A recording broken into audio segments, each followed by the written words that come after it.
ಸ್ನೇಹಿತರೆ, good evening. Welcome back to our channel. ನಾನು ನಿಮ್ಮ ಪ್ರೀತಿಯ ಪವಿತ್ರ. ಎಲ್ಲರೂ ಹೇಗಿದ್ದೀರಾ? ಚೆನ್ನಾಗಿದ್ದೀರಲ್ವಾ? ಬಾಕ್ಸ್ ಒಳಗೆ ಹಾಕಿಡ್ಬೇಕು.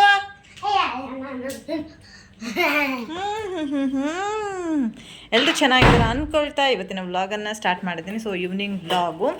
ಇವಾಗ ತಾನೇ ಮಕ್ಕಳು ಸ್ಕೂಲಿಂದ ಬಂದ ತಕ್ಷಣ ಅವ್ರದ್ದು ಕೆಲಸ ಏನಿರುತ್ತೆ ಎಲ್ಲ ಮಾಡ್ಕೋತಾರೆ. ಬಟ್ ಇವತ್ತು ಬಾಕ್ಸು, ವಾಟರ್ ಬಾಟ್ಲ್ ಅದನ್ನೆಲ್ಲ ಎತ್ತಿಡೋದು ಮರ್ತು ಬಿಟ್ಟು ನೋಡಿ ಅಲ್ಲೇನಿದೆ ಸೋಫಾದ ಮೇಲೆ ಕಾಣಿಸ್ತಿದೆ. ಐಸ್ ಕ್ರೀಮ್ ಕೊಡಿಸ್ಕೊಂಡು ಬಂದಿದ್ರು. ಐಸ್ ಕ್ರೀಮ್ ತಿನ್ನೋದಕ್ಕೆ ಹೊಂಚ ಹಾಕ್ತಾ ಇದ್ದಾರೆ. ಬ್ಯಾಗ್ಸ್ ಎಲ್ಲ ನೀಟಾಗಿಟ್ಟು ಐಸ್ ಕ್ರೀಮ್ ತಗೋಬೇಕು. ಹಾಂ, ಬ್ಯಾಗ್ ಎಲ್ಲಿ ಇಡ್ತಾವೆ ಹೇಳಿ ನಾವು? ಬ್ಯಾಗೆಲ್ಲ ಅಲ್ಲಿಟ್ಟು ತಗೋಬೇಕು ಐಸ್ ಕ್ರೀಮ್. ಲಂಚ್ ಬ್ಯಾಗ್ ಅಲ್ಲಿಡು ಚೇರ್ ಮೇಲೆ. ಬ್ಯಾಗೆಲ್ಲ ಇಡ್ತೀವಿ.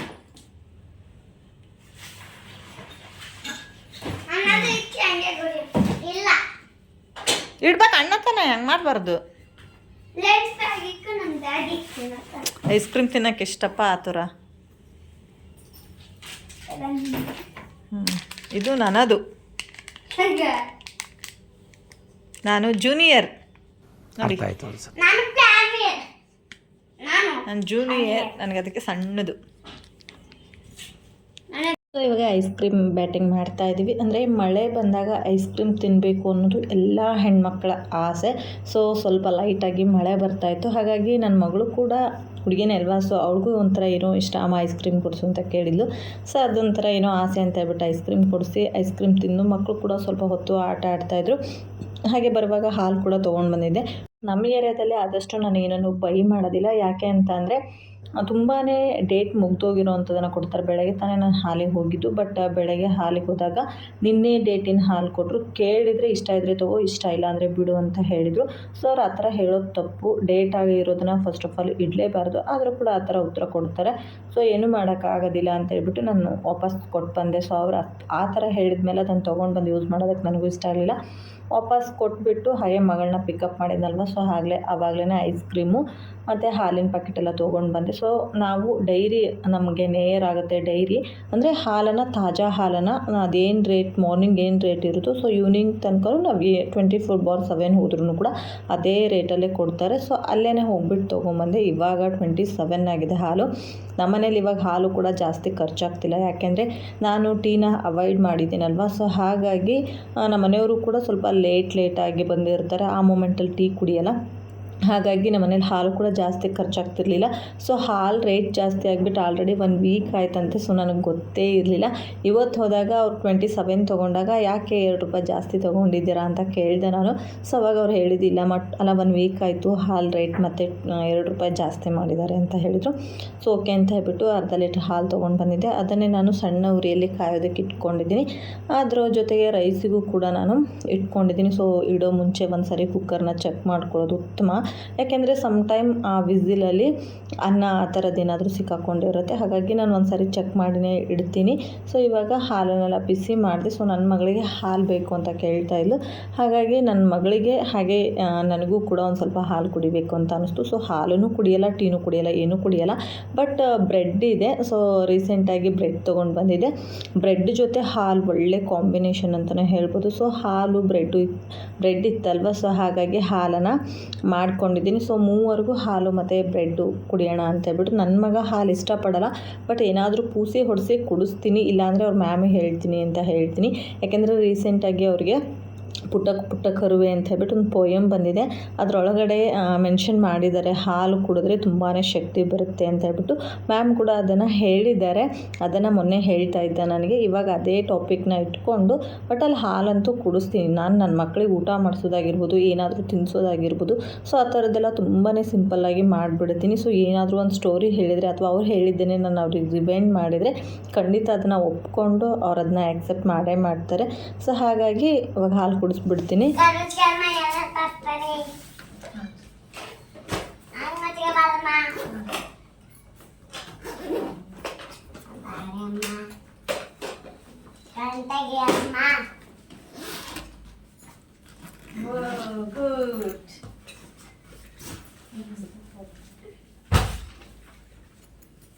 ಇವತ್ತು ಬರ್ಸಿದ್ದಿ, ಇದು ಬೆಳಗ್ಗೆ ಬರ್ಸಿದ್ದ.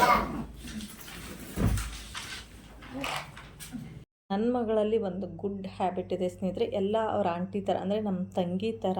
ಸೊ ನಮ್ಮ ತಂಗಿನೂ ಕೂಡ ಓದೋದ್ರಲ್ಲಿ ತುಂಬಾ ಇಂಟೆಲಿಜೆಂಟ್ ಅಂತ ಹೇಳಿದೆ. ಸೊ ನನ್ನ ಮಗಳು ಕೂಡ ಹಾಗೆ ಅವಳು ಬರೆದಿರ್ತಕ್ಕಂಥ ಹ್ಯಾಂಡ್ ರೈಟಿಂಗಿಗೆ ಗುಡ್ ಬೀಳಬೇಕು. ಸೊ ಅಟ್ಲೀಸ್ಟ್ ಗುಡ್ ಆದರೂ ಬಿದ್ದರೆ ಸಮಾಧಾನವಾಗಿರ್ತಾಳೆ.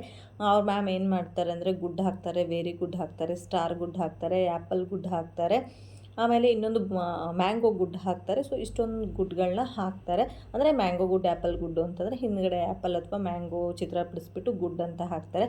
ಸೊ ಆ ಥರದ್ದೆಲ್ಲ ಬಂದಾಗ ಅದೆಷ್ಟು ಖುಷಿ ಅಂದರೆ ನನ್ನ ಮಗಳಿಗೆ ಸಿಕ್ಕಾಪಟ್ಟೆ ಖುಷಿ ಆಗದೆ. ಬಟ್ ಅವಳದು ಕನ್ನಡ ಸ್ವಲ್ಪ ರೇರ್, ಒಂದೊಂದು ಅಕ್ಷರನ ಮಿಸ್ಟೇಕ್ ಮಾಡ್ತಾಳೆ. ಆವಾಗ ಗುಡ್ ಬೀಳಲ್ಲ, ಸಮ್ಟೈಮ್ ಗುಡ್ ಬೀಳ್ತಿರುತ್ತೆ. ಸೊ ಗುಡ್ ಬಿದ್ದಾಗೆಲ್ಲ ಏನು ಮಾಡ್ತಾಳೆ ಅಂದರೆ, ಅಮ್ಮ ನೀನು ಕಣ್ಣು ಮುಚ್ಕೊ, ನಾನು ನಿನಗೇನೋ ತೋರಿಸ್ಬೇಕು ಅಂತ ಹೇಳ್ತಾಳೆ. ಅವ್ರ ಪಪ್ಪ ಬಂದ್ರೂ ಕೂಡ ಅಷ್ಟೇ, ಪಪ್ಪ ನಿನಗೇನೋ ತೋರಿಸ್ತೀನಿ, ನಾನು ಕಣ್ಣು ಮುಚ್ಕೊ ಅಂತ ಹೇಳ್ತಾಳೆ. ಸೊ ನಾವು ಕಣ್ಣು ಮುಚ್ಕೊಂಡಾಗ ನಮಗೆ ಗೊತ್ತಿರುತ್ತೆ, ಸೊ ಅಲ್ಲೇನೋ ಇರುತ್ತೆ, ಗುಡ್ ಅಂತ ಹಾಕಿರ್ತಾರೆ ಅಂತ ಹೇಳ್ಬಿಟ್ಟು. ಆದರೂ ಕೂಡ ಅವಳಿಗೆ ಖುಷಿ ಆಗಬೇಕಲ್ವ, ಆ ಕಾರಣಕ್ಕೆ ಕಣ್ಣು ಮುಚ್ಕೊಂಡು ಕೂತಿರ್ತೀವಿ. ಸೊ ಅವಳಿಗೆ ಬಿದ್ದಿರ್ತಕ್ಕಂಥ ಗುಡ್ಡು, ಆ್ಯಪಲ್ ಗುಡ್ಡು, ಮ್ಯಾಂಗೋ ಗುಡ್ಡು ಆ ಥರದ್ದೆಲ್ಲ ನಮಗೆ ತೋರಿಸಿ ಅವಳು ಕೂಡ ಖುಷಿ ಪಡ್ತಾಳೆ. ಸೊ ಅದೇನೋ ಒಂಥರ ಖುಷಿ. ನಾವು ಅವ್ರನ್ನ ಅವಾಗ ಅಪ್ರಿಸಿಯೇಟ್ ಮಾಡಬೇಕಲ್ವ, ಅವಾಗ ಅವ್ರು ನೆಕ್ಸ್ಟ್ ಇನ್ನೂ ಚೆನ್ನಾಗಿ ಬರೀತಾರೆ. ಸೊ ಅವಾಗ ನಾವು ಬರೀ ಗುಡ್ ಬಿದ್ದಾಗ ಹೇಳ್ಬೋದು, ನೋಡು ಇನ್ನೊಂದು ಸ್ವಲ್ಪ ಚೆನ್ನಾಗಿ ಬರೀ, ಇವಾಗ ಚೆನ್ನಾಗಿ ಬರೆದಿದೆಯಾ, ಗುಡ್ ಹಾಕಿದ್ದಾರೆ, ಇನ್ನೊಂದು ಸ್ವಲ್ಪ ಚೆನ್ನಾಗಿ ಬರೀ, ಅವಾಗ ನಿನಗೆ ಆ್ಯಪಲ್ ಗುಡ್ಡು, ಮ್ಯಾಂಗೋ ಗುಡ್ಡು ಆ ಥರ ಎಲ್ಲ ಹಾಕ್ತಾರೆ. ಮತ್ತು ಇನ್ನೂ ಚೆನ್ನಾಗಿ ಬರೆದ್ರೆ ಡಬಲ್ ಆ್ಯಪಲ್ಲು, ಡಬಲ್ ಮ್ಯಾಂಗೋ ಆ ಥರ ಎಲ್ಲ ಹಾಕ್ತಾರೆ, ಚೆನ್ನಾಗಿರುತ್ತೆ ಅಮ್ಮು ಅಂತ ಅಂದಾಗ ಇನ್ನೂ ಚೆನ್ನಾಗಿ ಬರೆಯೋದಕ್ಕೆ ಅವಳು ಕೂಡ ಟ್ರೈ ಮಾಡ್ತಾಳೆ. ಹ್ಯಾಂಡ್ ರೈಟಿಂಗ್ ನಾನು ಆಲ್ರೆಡಿ ಒಂದು ಸಾರಿ ತೋರಿಸಿದ್ದೀನಿ, ತುಂಬಾ ಚೆನ್ನಾಗಾಗುತ್ತೆ ಅವಳದ್ದು ಹ್ಯಾಂಡ್ ರೈಟಿಂಗು. ಕನ್ನಡ ಸ್ವಲ್ಪ ಇದು ಆಗುತ್ತೆ, ಬಟ್ ನಾನು ಕಾಪಿ ರೈಟಿಂಗ್ ಅಂತ ಹೇಳ್ಬಿಟ್ಟು ಕೊಡ್ತಿರ್ತೀನಲ್ವ. ಸೊ ಹಾಗಾಗಿ ಅದು ಕೂಡ ತುಂಬಾ ಚೆನ್ನಾಗೇ ಮಾಡ್ತಾಳೆ. ಸೊ ಇವಾಗ ಅವಳಿಗೆ ಹೋಮ್ವರ್ಕ್ ಮಾಡಿಸ್ತಾ ಇದ್ದೀನಿ, ಹಾಗೆ ಮಗನಿಗೂ ಕೂಡ ಹೋಮ್ವರ್ಕ್ ಮಾಡಿಸ್ಕೊಳ್ತಾ ನಾನಿವಾಗ ಸೊಪ್ಪು ತೊಗೊಂಡು ಬಂದಿದ್ದೆ. ಮಾರ್ನಿಂಗ್ ಮಕ್ಕಳನ್ನ ಸ್ಕೂಲಿಗೆ ಬಿಟ್ಟು ಹಾಗೆ ಅಕ್ಕ ಮನೆಗೆ ಹೋದಾಗ ಅಲ್ಲಿ ಸೊಪ್ಪು ಬಂದಿತ್ತು. ಅವಳು ಕೂಡ ಫೋನ್ ಮಾಡಿದ್ಲು, ಸೊಪ್ಪು ಬಂದಿದೆ, ತುಂಬ ಚೆನ್ನಾಗಿದೆ, ತೊಗೋತೀಯಾ ಅಂತ ಹೇಳ್ಬಿಟ್ಟು. ಸೊ ಆನ್ ದ ವೇ ಹೋಗ್ತಾ ಇದ್ದೆ ಅಂತ ಹೇಳ್ಬಿಟ್ಟು ಹಾಗೆ ಸೊಪ್ಪು ಕೂಡ ತೊಗೊಂಡು ಬಂದೆ. ಮೆಂತ್ಯ ಸೊಪ್ಪು ಮತ್ತು ಸಬ್ಬಸಿಗೆ ಸೊಪ್ಪು, ಪಾಲಕ್ ಸೊಪ್ಪು ಇತ್ತು. ಸೊ ಅದಿಷ್ಟನ್ನು ತೊಗೊಂಡು ಬಂದೆ. ಏನಾದರೂ ಮಿಕ್ಸ್ ಸೊಪ್ಪು ಅಥವಾ ಮೆಂತ್ಯ ರೈಸು ಅಥವಾ ಸಬ್ಬಸಿಗೆ ಸೊಪ್ಪು ಹಾಕ್ಬಿಟ್ಟು ಏನಾದರೂ ಮಾಡೋದಕ್ಕಾಗುತ್ತೆ.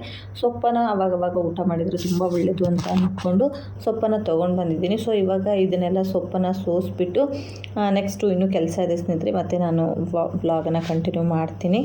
ಹಾಗೆ ಸ್ನೇಹಿತರೆ, ನಮ್ಮ ಮನೆಯವರು ಮೊನ್ನೆನೇ ರೇಷನ್ ಮಾಡ್ಕೊಂಡು ಬಂದಿದ್ದರು, ಬಟ್ ತೆಗಿಯೋಕ್ಕಾಗಿರಲಿಲ್ಲ. ಯಾಕೆಂದರೆ ಕಿಚನ್ನು ಮತ್ತು ಹಾಲು ಎಲ್ಲ ಸಿಂಪಲ್ಲಾಗಿ ಕ್ಲೀನ್ ಮಾಡ್ಕೊಳ್ತಾ ಇದ್ದೆ. ಅಂದರೆ ಸ್ವಲ್ಪ ಅಲ್ಲಿ ಡಸ್ಟ್ ಆಗಿರುತ್ತೆ, ಆಮೇಲೆ ಜಾಡ ಕಟ್ಟಿರುತ್ತೆ ನೋಡಿ, ಆ ಥರದ ಜಾಡ ಎಲ್ಲ ಬಿಟ್ಕೋಬಾರ್ದು. ಆ ಜಾಡ ಇದ್ದರೆ ಮನೆ ದರಿದ್ರ ಅಂತ ಹೇಳ್ತಾರೆ. ಹಾಗಾಗಿ ಸಿಂಪಲ್ಲಾಗಿರೋದನ್ನು ನಾನು ಅವಾಗವಾಗ ಕ್ಲೀನ್ ಮಾಡ್ಕೊತಾ ಇರ್ತೀನಿ. ಸೊ ಕಿಚನ್ನು ಕೂಡ ಸ್ವಲ್ಪ ಕ್ಲೀನ್ ಮಾಡಿಕೊಂಡೆ. ಹಾಗೆ ಸ್ನೇಹಿತರೆ, ಓಲ್ಡ್ ಅಂತಂದರೆ ಹಳೆ ರೇಷನ್ ಇರುತ್ತಲ್ವ, ಸೊ ಅದನ್ನು ನಾನು ಬೇರೆ ಬಾಕ್ಸಿಗೆ ತೆಗೆದುಬಿಡ್ತೀನಿ. ಯಾಕೆಂದರೆ ಅದರಲ್ಲಿ ಏನಾದರೂ ನುಸಿ ಹುಳು ಆ ಥರ ಆಗಿದ್ದರೆ ಇವಾಗ ತಂದಿರೋ ರೇಷನಿಗೆಲ್ಲ ಆಗಿಬಿಡುತ್ತೆ ಅಂತ ಹೇಳ್ಬಿಟ್ಟು ಅದನ್ನು ನಾನು ಬೇರೆ ಬಾಕ್ಸಿಗೆ ತೆಗೆದಿಟ್ಕೊಳ್ತೀನಿ. ಒಂದು ವೇಳೆ ಆ ಥರ ಇತ್ತು ಅಂದರೆ ಕ್ಲೀನ್ ಮಾಡಿನೇ ಇಟ್ಕೋತೀನಿ. ಇವಾಗ ಇರೋ ರೇಷನಲ್ಲಿ ಯಾವುದೂ ಇರಲಿಲ್ಲ, ಹಾಗಾಗಿ ಅದನ್ನು ನಾನು ವೈಟ್ ಬಾಕ್ಸಿಗೆ ಹಾಕಿ ಇಟ್ಕೊಂಡೆ. ಹಾಗೆ ಇನ್ನೊಂದು ನಿಮಗೆ ಆರೆಂಜ್ ಕಲರ್ ದೊಡ್ಡ ಬಾಕ್ಸ್ ಕಾಣ್ತಾ ಇರ್ಬೋದು, ಅದಕ್ಕೆ ಏನು ಮಾಡ್ತೀನಿ ಅಂತಂದರೆ ಇವಾಗ ತಂದಿರೋಂಥ ರೇಷನ್ ಏನಿದೆ ಅದನ್ನೆಲ್ಲ ನಾನು ಇವಾಗ ಹಾಕ್ಕೊಳ್ತೀನಿ. ಇದರಿಂದ ಏನಾಗುತ್ತೆ ಅಂತಂದರೆ ಎಲ್ಲದನ್ನು ಕೂಡಿಸಿಟ್ಟಾಗ ಯಾವುದು ಹೊಸ ರೇಷನು, ಯಾವುದು ಹಳೆ ರೇಷನು ಅಂತ ಗೊತ್ತಾಗಲ್ಲ. ಹುಳ ನುಸಿ ಆ ಥರದ್ದು ಆಗೋದಕ್ಕಿಂತ ಹೆಚ್ಚಾಗಿ ಮೊದಲು ನಾವು ಹಳೆ ರೇಷನ್ಗಳನ್ನ ಖಾಲಿ ಮಾಡ್ಕೋತಾ ಬಂದಾಗ ಮತ್ತು ನಾವು ಹೊಸ ರೇಷನನ್ನು ಯೂಸ್ ಮಾಡೋದಕ್ಕೂ ಕೂಡ ನಮಗೆ ಹೆಲ್ಪ್ ಆಗುತ್ತೆ. ಎಲ್ಲ ಮಿಕ್ಸ್ ಮಾಡಿದ್ವಿ ಅಂತಂದರೆ ಗೊತ್ತಾಗೋದಿಲ್ಲ ಅನ್ನೋ ಒಂದು ಕಾರಣಕ್ಕೆ ನಾನಿಲ್ಲಿ ರೇಷನನ್ನು, ಹಳೆ ರೇಷನನ್ನೆಲ್ಲ ಒಂದು ಬೇರೆ ಬಾಕ್ಸಿಗೆ ಶಿಫ್ಟ್ ಮಾಡ್ಕೊಂಡ್ಬಿಡ್ತೀನಿ, ವೈಟ್ ಬಾಕ್ಸಿಗೆ. ಅವಾಗ ನನಗೆ ನೆನಪಿರುತ್ತೆ. ಸೊ ಓಕೆ, ವೈಟ್ ಬಾಕ್ಸಲ್ಲಿ ಇಟ್ಟಿರೋದೆಲ್ಲ ಮುಂಚಿನ ರೇಷನ್ನು, ಫಸ್ಟ್ ಅದನ್ನು ಖಾಲಿ ಮಾಡಬೇಕು ಅಂತ ಹೇಳ್ಬಿಟ್ಟು ಆಮೇಲೆ ಅದು ತೆಗೆದುಬಿಟ್ಟು ನಾನೆಲ್ಲ ಖಾಲಿ ಮಾಡ್ಕೋತಾ ಇರ್ತೀನಿ. ಹಾಗೆ ಹೊಸ ರೇಷನ್ನೆಲ್ಲ ಒಂದು ಬಾಕ್ಸಿಗೆ ಹಾಕಿ ಎತ್ತಿಟ್ಕೊಂಡಿರ್ತೀನಿ. ಇವಾಗ ಮಕ್ಕಳ ಮುಂದೆ ಏನಾದರೂ ರೇಷನ್ ತೆಗಿತೀವಿ ಅಂದರೆ ತುಂಬ ಕಷ್ಟ. ಬೆಲ್ಲ ತೆಗೆದ್ರೆ ಬೆಲ್ಲ ಬೇಕು, ಕಲ್ಸಕ್ಕರೆ ತೆಗೆದ್ರೆ ಕಲ್ಸಕ್ಕರೆ ಬೇಕು, ದ್ರಾಕ್ಷಿ ಗೋಡಂಬಿ ಅದೇನೇನು ತೆಗಿತೇವೋ, ಸೊ ಏನೆಲ್ಲ ತಿನ್ನೋದು ಅವ್ರ ಕಣ್ಣಿಗೆ ಕಾಣಿಸುತ್ತೋ ಅದೆಲ್ಲ ಅವರಿಗೆ ಹಿಂದೆನೇ ಬೇಕಾಗ್ಬಿಡುತ್ತೆ. ಹಾಗೆ ಸ್ನೇಹಿತರೆ, ಇದ್ರ ಜೊತೆ ನಾವು ನಮ್ಮ ಮನೆಗೆ ವರ್ಷ ಮತ್ತು 1.5 ವರ್ಷದ ದಿನಸಿನೂ ಕೂಡ ಮಾಡಿಬಿಡ್ತೀವಿ. ಸೊ ಅದು ಏನು ಅಂತ ಅಂದರೆ ಉಪ್ಪು ಸ್ನೇಹಿತರೆ, ಉಪ್ಪು ನಾವು ಒಂದು ದೊಡ್ಡ ಚೀಲನೇ ತಂದುಬಿಡ್ತೀವಿ. ಒಂದು 50 ಪ್ಯಾಕೆಟು ಆ ಥರ ಇರುತ್ತಲ್ಲ, ಸೊ ಆ ಥರದ ಚೀಲನೇ ತಂದುಬಿಡ್ತೀವಿ. ಇದರಿಂದ ನಾವು ಪದೇ ಪದೇ ಅಂಗಡಿಗೆ ಹೋಗೋದಿರಲ್ಲ, ಆಮೇಲೆ ನೈಟ್ ಟೈಮ್ ಉಪ್ಪು ಕೊಡೋದಿಲ್ಲ ಅನ್ನೋದೆಲ್ಲ ಇರುತ್ತೆ. ಸೊ ಆ ಥರದ ರಿಸ್ಕೇ ಬೇಡ. ಆಮೇಲೆ ಮನೇಲಿ ಉಪ್ಪು ಕೂಡ ಖಾಲಿ ಆಗಬಾರ್ದು ಅಂತ ಹೇಳ್ತಾರೆ. ಹಾಗಾಗಿ ಒಂದು ದೊಡ್ಡ ಚೀಲ ತೊಗೊಂಡು ಬಂದು ಇಟ್ಬಿಟ್ಟಿರ್ತೀವಿ. ಸೊ ನಮ್ಗೆ ಯಾವಾಗೆಲ್ಲ ಉಪ್ಪು ಬೇಕು ಮೇಲ್ಗಡೆ ಇಟ್ಕೊಂಡಿರ್ತೀವಿ, ತೆಕ್ಕೊಳ್ತೀವಿ. ಅದ್ರ ಜೊತೆ ಜೊತೆ ಸೋಪು ಕೂಡ ಅಷ್ಟೇ ಸ್ನೇಹಿತರೆ. ಸೊ ಇದು ಕೂಡ ಒಂದು ವರ್ಷಕ್ಕೆ ಒಂದು ಸತಿ ನಾವು ಮಾಡೋವಂಥ ರೇಷನ್ನು. ಸೋಪು ಮತ್ತು ಉಪ್ಪು ಈ ಥರದ್ದೆಲ್ಲ ನಾವು ಜಾಸ್ತಿ ಬೈ ಮಾಡೋದು ಕಡಿಮೆ ಹೊರಗಡೆ, ಅದರಲ್ಲೂ ನಾವಿರೋ ಏರಿಯಾದಲ್ಲಿ ತುಂಬಾ ಕಡಿಮೆ. ಯಾಕೆಂದರೆ ಇಲ್ಲಿ 10 ರೂಪಾಯಿ ಅಂದರೆ ಮಾರ್ಕೆಟಲ್ಲಿ 10 ಅಂದರೆ ಇಲ್ಲಿ 12 ರೂಪಾಯಿ ಇರುತ್ತೆ. ಸೊ ಎಲ್ಲದೂ ಕೂಡ ರೇಟ್ ಇರುತ್ತೆ. ಆಮೇಲೆ ಹಾಗೆ ಈ ಸೋಪಿನ ಬಾಕ್ಸ್ ಎಲ್ಲ ತರೋದ್ರಿಂದ ನಮಗೂ ಕೂಡ ಲಾಭ ಇರುತ್ತೆ. ಯಾಕೆಂದರೆ ಇದೆಲ್ಲ ಹೋಲ್ಸೇಲ್ ಇರುತ್ತೆ. ಇದರಲ್ಲಿ ಟೋಟಲ್ 72 ಸೋಪ್ಗಳಿದೆ. 10 ರೂಪಾಯಿ ಒಂದಿರೋದು ವಿಲ್ ಸೋಪು, ಅಥವಾ ನಾವು ಅದು ಬಿಟ್ಟರೆ ರಿನ್ ತೊಗೊಂಡು ಬರ್ತೀವಿ. ಎರಡೂ ಕೂಡ ತುಂಬ ಚೆನ್ನಾಗಿರುತ್ತೆ. ಇದರಲ್ಲಿ ಟೋಟಲ್ 72 ಸೋಪ್ಗಳಿದ್ದಾವೆ. ನಮಗೆ ಒಂದು 5ರಿಂದ 6 ಸೋಪ್ ಅಂತೂ ಇದರಲ್ಲಿ ಫ್ರೀ ಕೂಡ ಬಂದಿರುತ್ತೆ. ಅಂದರೆ ಹೋಲ್ಸೇಲ್ ತೊಗೊಂಡಿರ್ತೀವಲ್ಲ, ಒಂದು 5-6 ಸೋಪಿಗೆ ದುಡ್ಡು ತೊಗೊಂಡಿರೋ. ಸೊ ಇವಾಗ ರೇಷನ್ ಎಲ್ಲ ಎತ್ತಿಟ್ಟೆ ನಾನು. ಸೋಪು ಮತ್ತು ಉಪ್ಪು ಎತ್ತಿಟ್ಟಿಲ್ಲ, ಅದೆಲ್ಲ ಮೇಲೆ ಇಡಬೇಕು. ನಮ್ಮ ಮನೆಯವ್ರು ಬಂದಾಗ ಇಟ್ಟರೆ ಆಯಿತು ಅಂತ ಅಂದ್ಕೊಂಡು ನೆಕ್ಸ್ಟು ಸ್ನೇಹಿತರೆ ನಾಳೆ ಅಮಾವಾಸ್ಯೆ ಇರೋದ್ರಿಂದ ಗಾಡಿ ಎಲ್ಲ ಕ್ಲೀನ್ ಮಾಡೋಣ ಅಂತ ಹೇಳ್ಬಿಟ್ಟು ಬಂದೆ. ಸೊ ಹೊಸ ಗಾಡಿ ತೊಗೊಂಡ್ಮೇಲೆ ಫಸ್ಟ್ ಟೈಮ್ ತೊಳಿತಾ ಇರೋದು. ನಮ್ಮ ಮನೆಯವ್ರು ರೀಸೆಂಟಾಗಿ ಬೈದಿದ್ರು, ಗಾಡಿ ನೋಡಿದೆ ಎಷ್ಟು ಗಲೀಜಾಗಿದೆ, ಮಳೆಗಾಲ ಒಂದು ಸರಿ ತೊಳೆಯೋಕ್ಕಾಗಲ್ಲ ಅಂತ ಹೇಳ್ಬಿಟ್ಟು. ನಂದು ರೂಲ್ಸ್ ಅಂದರೆ ರೂಲ್ಸು ಸ್ನೇಹಿತರೆ. ಸೊ ಹೊಸ ಗಾಡಿನೇ ಆಗಲಿ ಹಳೆ ಗಾಡಿನೇ ಆಗಲಿ ನಾನು ತೊಳೆಯೋದು ಅಮಾವಾಸ್ಯೆಗೆ ಒಂದೇ ಸಾರಿ. ಹೊಸ ಗಾಡಿ ಅಂತ ಹೇಳ್ಬಿಟ್ಟು ಎಕ್ಸ್ಟ್ರಾ ಲವ್ ಕೊಟ್ಟು ಅದನ್ನು ನಾನು ಹಾಗೆ ಅವಾಗವಾಗ ಕ್ಲೀನ್ ಮಾಡೋದು ಆ ಥರದ್ದೇನೂ ಇಲ್ಲ. ಸೊ ನಂದು ಯಾವುದೇ ಗಾಡಿ ಇದ್ರೂ ಕೂಡ ನಂದು ಒಂದೇ ಫಾರ್ಮಾಲಿಟೀಸು. ಹಾಗೆ ಸ್ನೇಹಿತರೆ, ಇದು ನಿಜವಾಗ್ಲೂ ಕನಸು ನೆನಸು ಒಂದು ಗೊತ್ತಾಗ್ತಿಲ್ಲ. ಯಾಕೆಂದರೆ ನನ್ನ ಲೈಫಲ್ಲೇ ನಾನು ಗಾಡಿ ತೊಗೊಳ್ತೀನಿ, ಅದರಲ್ಲೂ ಕೂಡ ರೆಡ್ ಕಲರ್ ಅಂತ ಅಂದ್ಕೊಂಡೇ ಇರಲಿಲ್ಲ. ಸೊ ಈ ಥರದ ಗಾಡಿ ತೊಗೋಬೇಕು ಅನ್ನೋದು ತುಂಬ ವರ್ಷಗಳ ಆಸೆ. ನನ್ನ ಮದುವೆಗಿಂತ ಮುಂಚಿಂದನೂ ನಾನು ಕೂಡ ನನಗೆ ಅಂತ ಒಂದು ಸ್ಕೂಟಿ ತೊಗೋಬೇಕು ಅನ್ನೋದು ತುಂಬ ಆಸೆ ಇತ್ತು. ಬಟ್ ನನಗೆ ನನ್ನ ಸ್ವಂತದ ಸ್ಕೂಟಿ ಅಂತ ನಮ್ಮ ಮನೆಯವ್ರು ಕೊಡಿಸಿದ್ದು ತುಂಬಾ ಖುಷಿಯಾಯಿತು. ಅದರಲ್ಲೂ ಕೂಡ ರೆಡ್ ಕಲರ್ ಇನ್ನೂ ಕೂಡ ಇಷ್ಟ ಆಯಿತು. ಹಾಗಂತ ಹೇಳ್ಬಿಟ್ಟು ಅದ್ರ ಮೇಲೆ ಇಷ್ಟ ಪ್ರೀತಿ ಎಲ್ಲ ಇದೆ. ಬಟ್ ಹಾಗಂತ ಹೇಳ್ಬಿಟ್ಟು ಅದ್ರ ಮೇಲೆ ಜಾಸ್ತಿ ಕೇರ್ ಮಾಡಿ ಅದನ್ನು 2 ದಿನಕ್ಕೊಮ್ಮೆ ವಾಶ್ ಮಾಡೋದು ಆ ಥರದ್ದೆಲ್ಲ ನಾನು ಮಾಡೋದೇ ಇಲ್ಲ. ಸೊ ನಾನು ಓಲ್ಡ್ ಗಾಡಿ ನಾನು ಹೆಂಗೆ ಇಟ್ಕೊಳ್ತಾಯಿದ್ದು, ಸೊ ಓಲ್ಡ್ ಗಾಡಿ ನನಗೆ ಎಷ್ಟು ಇಷ್ಟ ಅಂತ ನಾನು ತುಂಬ ಸಾರಿ ಹೇಳ್ಕೊಂಡಿದ್ದೀನಿ. ಸೊ ಈ ಗಾಡಿನೂ ಕೂಡ ನನಗೆ ಅಷ್ಟೇ ಇಷ್ಟ ಆಯಿತು. ಸೊ ಸ್ಟಾರ್ಟಿಂಗಲ್ಲಿ ಸ್ವಲ್ಪ ನನಗೆ ಭಯ ಅನ್ನೋದಿತ್ತು, ಚಾರ್ಜರ್ ಗಾಡಿ ಅಲ್ವಾ, ಸ್ವಲ್ಪ ಬ್ಲಾಸ್ಟ್ ಆ ಥರ ಈ ಥರ ಅಂತ ಕೇಳ್ತಾ ಇದೆ, ಸ್ವಲ್ಪ ಭಯ ಇತ್ತು. ಸೊ ಇವಾಗ ಗಾಡಿಯೆಲ್ಲ ವಾಶ್ ಮಾಡಿ ಮಕ್ಕಳಿಗೆ ಊಟ ಮಾಡಿಸಿ ಮಲಗಿಸ್ದೆ. ತುಂಬಾ ಲೇಟ್ ಆಗಿಬಿಡುತ್ತೆ ಅಂತ ಹೇಳ್ಬಿಟ್ಟು ಆನಂತರ ಕಿಚನ್ ಕೂಡ ಎಲ್ಲ ಕ್ಲೀನ್ ಮಾಡಿಕೊಂಡೆ ಸ್ನೇಹಿತರೆ. ಸೊ ಮಾರ್ನಿಂಗು ತಟ್ಟೆ ಇಡ್ಲಿ ಮಾಡೋಣ ಅಂತ ಹೇಳ್ಬಿಟ್ಟು ನಾರ್ಮಲ್ ಇಡ್ಲಿ ಮಾಡೋಣ ಅಂದ್ಕೊಂಡಿದ್ದೆ. ಬಟ್ ಮಗನ ರಿಕ್ವೆಸ್ಟ್ ಇಟ್ಟು ತಟ್ಟೆ ಇಡ್ಲಿ ಮಾಡು ಅಂತ ಹೇಳ್ಬಿಟ್ಟು, ಹಾಗಾಗಿ ಅದು ಕೂಡ ಸ್ಟ್ಯಾಂಡ್ ಎಲ್ಲ ವಾಶ್ ಮಾಡಿ ಇಟ್ಕೊಂಡೆ. ಹಾಗೆ ಮಾರ್ನಿಂಗ್ ಅಮಾವಾಸ್ಯೆ ಇರೋದ್ರಿಂದ ದೇವ್ರದ್ದು ಐಟಮ್ಸ್ ಕೂಡ ಎಲ್ಲ ವಾಶ್ ಮಾಡಿ ಇಟ್ಕೊಂಡಿದ್ದೀನಿ. ಹಾಗೆ ಇಡ್ಲಿಗೂ ಕೂಡ ಹಿಟ್ಟನ್ನೆಲ್ಲ ರುಬ್ಬಿ ಇಟ್ಕೊಂಡಿದ್ದೀನಿ. ಹಾಗೆ ಸ್ನೇಹಿತರೆ, ನನ್ನ ದೇವ್ರ ಐಟಮು ಜಾಸ್ತಿ ಇಟ್ಕೊಂಡಿರಲ್ಲ. ಯಾಕೆಂದರೆ ನಮ್ಮದು ದೇವ್ರ ಮನೆ ತುಂಬಾ ಚಿಕ್ಕದಿದೆ. ಹಾಗಾಗಿ ಅದರಲ್ಲೇ ನಾನು ಎಲ್ಲದನ್ನು ಇಟ್ಕೊಳ್ಳೋಕ್ಕಾಗೋದಿಲ್ಲ ಅಂತ ಹೇಳ್ಬಿಟ್ಟು ನನಗೆ ಎಷ್ಟು ಡೈಲಿ ಯೂಸ್ಗೆ ಬೇಕು ನೋಡಿಕೊಂಡು ಅಷ್ಟು ದೇವ್ರದ್ದು ಐಟಮ್ಸ್ಗಳನ್ನೆಲ್ಲ ನಾನು ನೀಟಾಗಿ ವಾಶ್ ಮಾಡಿ ಆಮೇಲೆ ಒಂದು ಕಾಟನ್ ಬಟ್ಟೆಯಿಂದ ನೀಟಾಗಿ ಅದನ್ನು ಒರೆಸ್ಬಿಟ್ಟೆ ಮಲಕ್ಕೊಳ್ತೀನಿ. ಸೊ ಇನ್ನು ನೆಕ್ಸ್ಟು ಇದನ್ನೆಲ್ಲ ಕ್ಲೀನ್ ಮಾಡಿಕೊಂಡು ಕಸ ಎಲ್ಲ ಗುಡಿಸ್ಕೊಂಡ್ಬಿಡ್ತೀನಿ. ನೈಟು ಪಾತ್ರೆ ತೊಳೆಯೋದು, ಒಲೆ ಎಲ್ಲ ಒರೆಸ್ಕೊಳ್ಳೋದು, ಕಸ ಗುಡಿಸೋದು ನನ್ನ ರೆಗ್ಯುಲರ್ ಕೆಲಸ ಆಗಿರುತ್ತೆ, ನೈಟ್ ರೂಟೀನ್ ಆಗಿರುತ್ತೆ. ಸೊ ಇವಾಗ ಇದನ್ನೆಲ್ಲ ಕಸ ಗುಡಿಸ್ಕೊಳ್ತೀನಿ. ಇವಾಗ ಟೈಮ್ ಬಂದುಬಿಟ್ಟು ನೋಡ್ತಿರ್ಬೋದು ಸ್ನೇಹಿತರೆ, ಆಲ್ರೆಡಿ 10 ನಿಮಿಷ ಕಮ್ಮಿ 11 ಗಂಟೆ ಆಗಿದೆ. ಇವತ್ತು ಅಮಾವಾಸ್ಯೆ ಆಗಿರೋದ್ರಿಂದ ಸ್ವಲ್ಪ ಕೆಲಸ ಜಾಸ್ತಿ ಇತ್ತು. ನಾನು ಕಸ ಗುಡಿಸಿ ಮಲಗೋ ಅಷ್ಟರಲ್ಲಿ ಕರೆಕ್ಟ್ 11 ಗಂಟೆನೇ ಆಗುತ್ತೆ. ಹಾಗೆ ನಮ್ಮ ಮನೆಯವರು ಕೂಡ ಇಲ್ಲ. ಇವತ್ತು ನಿದ್ದೆ ಬರೋದು ಕೂಡ ನಂಗೆ ಡೌಟೇ. ಅವರಿಲ್ಲ ಅಂದರೆ ನಂಗೆ ನಿದ್ದೆ ಬರೋದು ತುಂಬಾ ಕಡಿಮೆ. ಊರಿಗೆ ಹೋಗಿದ್ದಾರೆ, ಮಾರ್ನಿಂಗ್ ಬರ್ತೀನಿ ಅಂತ ಹೇಳಿದ್ದಾರೆ, ನೋಡಬೇಕು. ಹಾಗೆ ಸ್ನೇಹಿತರೆ, ಇದ್ರ ಜೊತೆ ಇವತ್ತಿನ ಬ್ಲಾಗ್ ಕೂಡ ಎಂಡ್ ಮಾಡ್ತಾಯಿದ್ದೀನಿ. ಈ ಬ್ಲಾಗ್ ಖಂಡಿತ ನಿಮ್ಮೆಲ್ಲರೂ ಇಷ್ಟ ಆಯಿತು ಅಂತ ಅಂದ್ಕೊಂಡಿದ್ದೀನಿ. ಇಷ್ಟ ಆದರೆ ಲೈಕ್ ಮಾಡಿ. ಸಿಗೋಣ ನೆಕ್ಸ್ಟ್ ಬ್ಲಾಗಲ್ಲಿ. Thank you for the watching. Love you all.